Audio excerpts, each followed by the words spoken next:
اللہ تبارک و تعالیٰ نے فرمایا کہ لقد تاب اللہ علی النبی والمہاجرین والانصار، اللہ تعالیٰ نے مہاجرین اور انصار کی توبہ قبول فرمائی. اور والذین اتبعوا فی ساعۃ العسرہ من بعد ما کاد یزیغ قلوب فریق منہم، پھر اللہ سبحانہ وتعالیٰ نے ان کا نقشہ کھینچا کہ انہوں نے اس وقت دین کے تو خدمت کی، دین کی سربلندی کے لیے انہوں نے اپنے سارے سب کچھ پیش کیا، قربانیاں پیش کی، اللہ کے نبی کی پیروی کی. من بعد ما کاد یزیغ قلوب فریق منہم، بہت مشکل حالات میں، مشکل حالات میں، مشکل جنگوں میں انہوں نے پرواہ ہی نہیں کیا، اپنے جان اور مال کے پرواہ ہی نہیں کیا، اسلام کے سربلندی کے لیے وہ آگے بڑھے. تو پھر اللہ تعالیٰ نے پھر ان کے لیے کہا ثم تاب علیہم، پھر اللہ تعالیٰ نے ان کی توبہ قبول فرمائی. انہ بہم رؤوف الرحیم، ان لوگوں کے ساتھ اللہ تبارک و تعالیٰ بہت ہی زیادہ مہربان ہے اور بہت ہی زیادہ رعوف کرنے والے. کتنا عظیم ان کے لیے جنت جو خوشخبری ہے، اور کتنے عظیم اللہ تعالیٰ نے ان کے مقامات کی خوشخبری سنائی.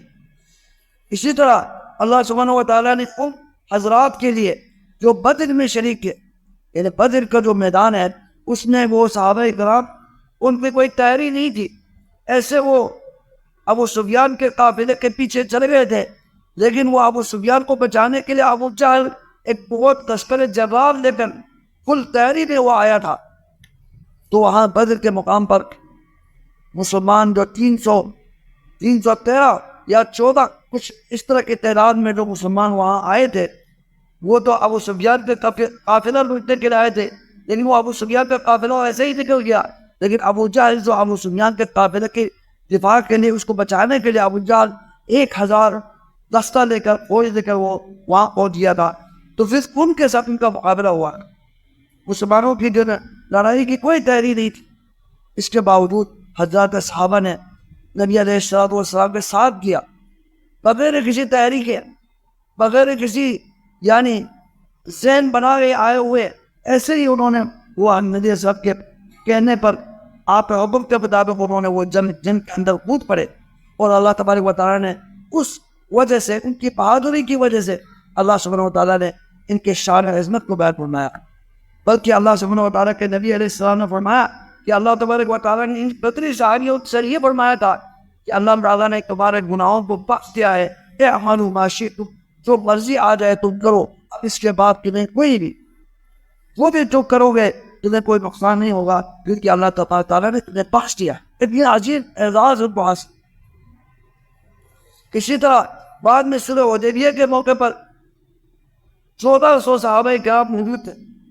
اس موقع پر اللہ سبحانہ و تعالیٰ نے ان بیعت الرضوان، جو درخت کے نیچے جو حضرات صحابہ نے نبی علیہ السلام کی ساتھ بیعت کی کہ ہم آپ کے ساتھ جب تک، حضرت عثمان رضی اللہ تعالیٰ عنہ کی شہادت، وہاں ایک افواہ پھیلائی تھی کہ انہوں نے یہ کہا تھا، نبی علیہ السلام نے پہلے حضرت عثمان کو سفیر بنا کر بھیجا تھا مکہ والوں کی طرف، قریش والوں کی طرف.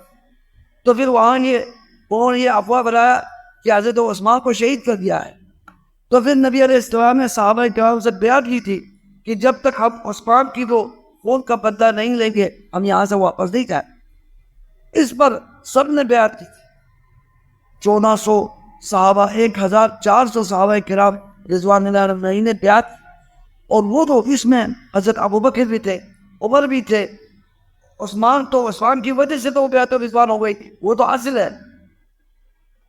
بلکہ حضرت عثمان کے لیے اس میں یہ بھی اعزاز حاصل ہے، ایک تو حضرت عثمان کی وجہ سے وہ بیعت رضوان یعنی وہ منعقد ہوئی تھی، ایک تو پھر حضرت نبی علیہ السلام نے خود فرمایا تھا یہ عثمان کا ہاتھ ہے اور یہ میرا ہاتھ ہے، پھر آپ نے ایسے ہی بیعت کرنی، یعنی عثمان کی طرف سے بھی میں بیعت کرتا ہوں.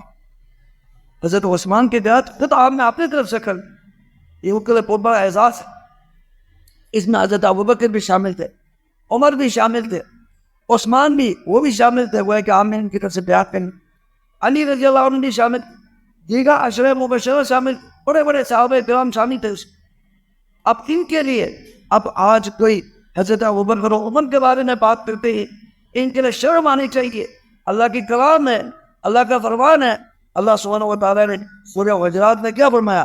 لقد رضی اللہ عن المؤمنین، اللہ تبارک و تعالیٰ کن مومنوں سے اللہ تبارک و تعالیٰ راضی ہو گئے. دیکھو اللہ تعالیٰ راضی ہو یہ سرٹیفکیٹ ہے، یہ باقاعدہ ضمانت ہے. لقد رضی اللہ عن المؤمنین اذ یبایعونک تحت الشجر، ان تمام مومنین سے اللہ تعالیٰ راضی ہو گئے جب وہ آپ کے ساتھ بیعت کر رہے تھے تحت الشجرہ، اس درخت کے نیچے.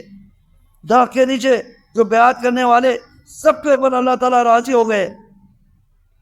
علم ما فی قلوبہم، اللہ تعالیٰ نے ان کے دلوں میں جو ایمان ہے اور جو جذبہ ہے اللہ تعالیٰ نے جان لیا، اللہ تعالیٰ نے پہچان لیا. اللہ تعالیٰ پہلے بھی پہچانتے ہیں، لیکن یہاں عملی طور پر وہ آ گئے اور انہوں نے عملی طور پر، پریکٹیکلی طور پر انہوں نے ایمان کا جذبے کا اظہار کیا. فعلم ما فی قلوبہم فانزل السکینۃ علیہم، اللہ تعالیٰ نے ان کے دلوں میں سکون نازل فرمایا. وَأَصَابَهُ فَتْحًا قَرِيبًا، انہیں قریب زمانے میں فتح بھی اللہ نے نصیب فرمائی. وہ مغانم کثیرہ، پھر اس کے بعد بڑی غنیمت کی مال اللہ تعالیٰ نے عطا کیا. یہ سارے باتیں ہوئی.